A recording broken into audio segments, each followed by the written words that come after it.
वेद में महर्षि दयानंद जी महाराज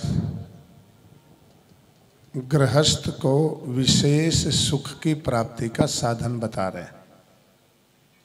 गृहस्थ में किसको? अच्छा ठीक है, बैठ जा भाई, बैठ जा, शाबाश, सुनो बैठ के। 4 काम जिस घर में होते हैं वो घर स्वर्ग है। सबसे पहले माता पिता की सेवा, ये आवश्यक अंग है। जिस घर में माता पिता की सेवा और सम्मान है वो घर स्वर्ग है। दूसरा, जहां विद्वानों का आगमन होता है। देखो, जिस कमरे में सूर्य का प्रकाश नहीं जाता वहां अंधेरा रहता है, बैक्टीरियल इन्फेक्शन होने का खतरा रहता है, क्योंकि वहां सूर्य का प्रकाश गया ही नहीं। उस कमरे में सोने वाले बीमार रहते हैं। तो कहा विद्वानों का घर में आगमन होते रहना चाहिए। कभी विदुषी, कभी विद्वान, आचार्य, ब्रह्मचारी, योगी, तपस्वी। मैग्नेस्थीज यूनान का राजदूत था। चाणक्य और चंद्रगुप्त के समय भारत में राजदूत रहा यहाँ। तो उसने एक पुस्तक लिखी जिसका नाम है इंडिका।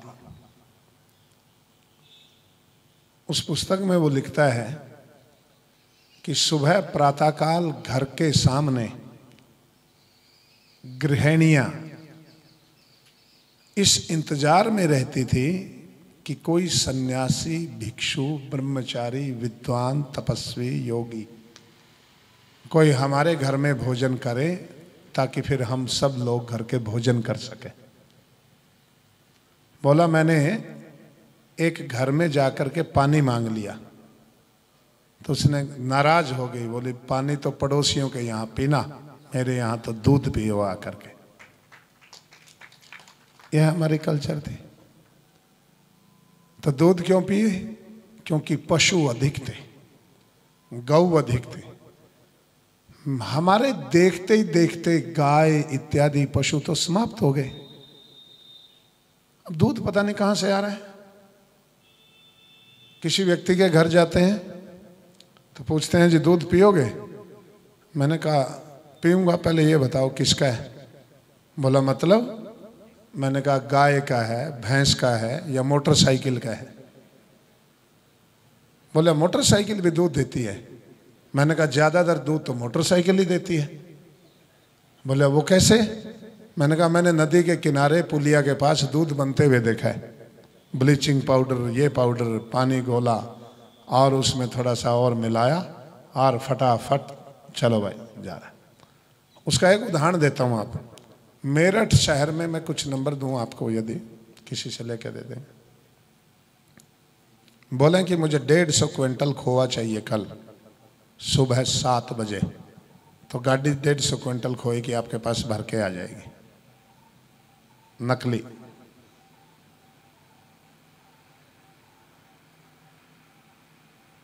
ऐसी स्थिति है।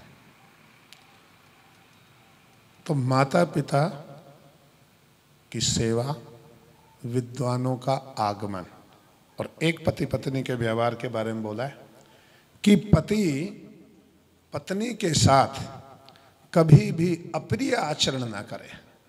ये पति होने की कसौटी है। आजकल मतलब आजकल क्या, पहले भी ऐसा रहा है। पति होने की कसौटी थे पहले तो ऐसी थी, जब भी मर्जी पकड़ा और कूट दिया धर के।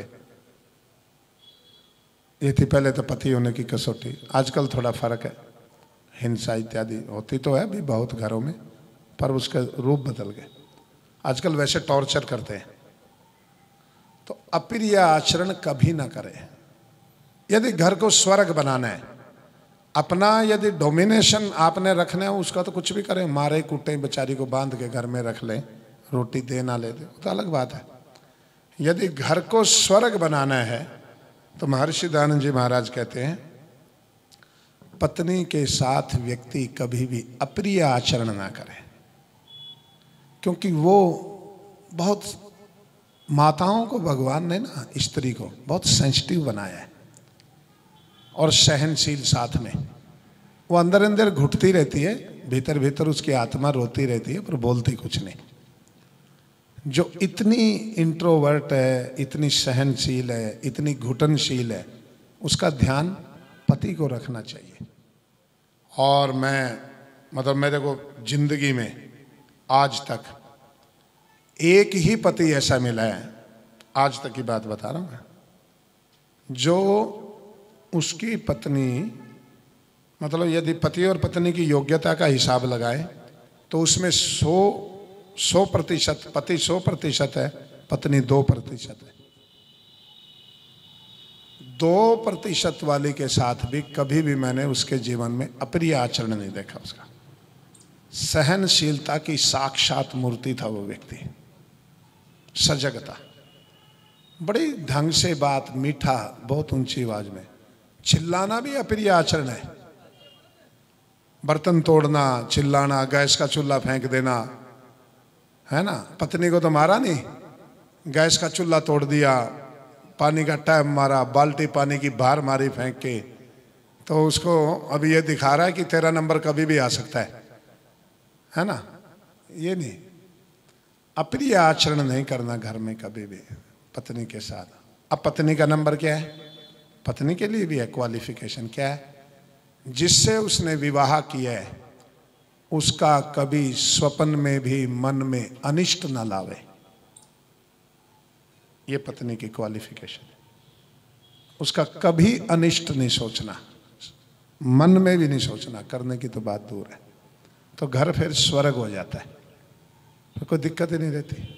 देखो, खाने के लिए कितना चाहिए, खाने के लिए कितना चाहिए, एक दिन में एक आदमी कितनी रोटियां खाता है, 6, 8, 10, ज़्यादा से ज़्यादा खाने वाला 10 रोटियां खाने को चाहिए, 2 से 3 लीटर पानी पीने को चाहिए।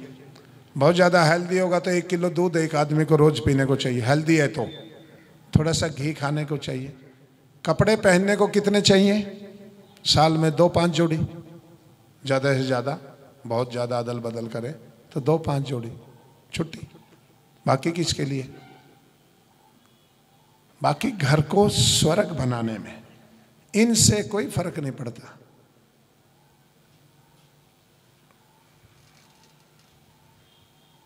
एक पत्नी ने एक के लिए करवा चौथ का व्रत रखा, तो थोड़ी लड़ाका थी बेचारी, तो पत्नी बोला तो करवा चौथ तो रहने दे, थोड़ा मौन व्रत रख ले, मेरी आयु वैसे ही बढ़ जाएगी। बोलती बहुत थी ज्यादा। तो ये क्या है, जीवन को, घर को, परिवार को स्वर्ग बनाने का रास्ता है। तो परम पिता परमेश्वर ने हमारे इस संसार को फिर से सुखी बनाने के लिए महर्षि दयानंद जी महाराज को इस धरती पर भेजा। एक बात और बताता हूं, देखो, आप कहेंगे कि कैसी बात करती है आपने। यदि किसी ने, अब ये बात मैं यहां से बोलना नहीं चाहता था पर बोल ही देता हूं मुंह में आगे, यदि किसी ने अपनी पत्नी के हृदय पर शासन करना है, उसका सही में स्वामी बन के रहना है, तो all the time makes her feel important. हर समय उसको ये अनुभव कराओ कि उसकी जिंदगी में तुम इंपॉर्टेंट हो। हमेशा एक ही बात पे, मतलब आप एक बात पे गांठ मार लो बस, उसके हृदय के आप बेताज बादशाह होगे। अपनी पत्नी को हमेशा ये अनुभव कराओ कि तुम मेरी जिंदगी में इंपॉर्टेंट हो। बस, क्या है, बेचारी को थोड़ा सा बाजार में ले आए, वह चाहे खरीदवा के कुछ ना ले आओ, 2-5 कपड़े के थान वैसे उधरवा के गिर दो लाला जी के यहाँ, और ये बोलो कि भाई अब तो चलो थोड़ा पॉकेट अलाउ नहीं करती, फिर दे जाएंगे, उतने से खुश हो जाती है। माताओं को ठीक ठीक सा, मतलब ये इनको जिस चीज की भूखी है ना, ये भूखी है सम्मान की, और इनकी मतलब इनके साथ ठीक से व्यवहार करें। पर गजब की बात ये है, मतलब विचित्र, मैंने देखा घरों में बड़ा विचित्र है, वातावरण इतना विचित्र हो जाता है, छोटी छोटी बात पे लड़ाई हो जाती है, छोटी छोटी बातों पे। तो ऋषिदानंद जी महाराज कहते हैं यदि धरती पे कोई स्वर्ग है तो वो गृहस्थ का घर है। किसका? सदगृहस्थ का घर है। और जहां ईश्वर उपासना, आपका टीवी देखने का कमरा है ना, घर में कोठी बनाई है, टीवी देखने का कमरा होता है ना, खाना खाने का भी कमरा होता है ना, बाहर से कोई बिठाए तो उसको लाने के लिए भी एक कमरा होता है, और बात करने के लिए भी एक कमरा होता है। इंसान से किसी से बात करनी हो तो एक प्राइवेट रूम होता है। भगवान से बात करने का भी कमरा है आपके घर में कोई है? और छोटा सा है, और उसमें 35 धर रखे, है ना, कमरा छोटा सा और उसमें 35 बिठा रखे, और आप कल्ले कल्ले सोए कमरे में। ये प्रभु प्रेम नहीं है, हैं? फिर यूं कहते हैं भगवान तो भाव का भूखा है। मैंने कहा ये तो तेरी कहावत है, उसे पूछ के तो देख किसका भूखा है।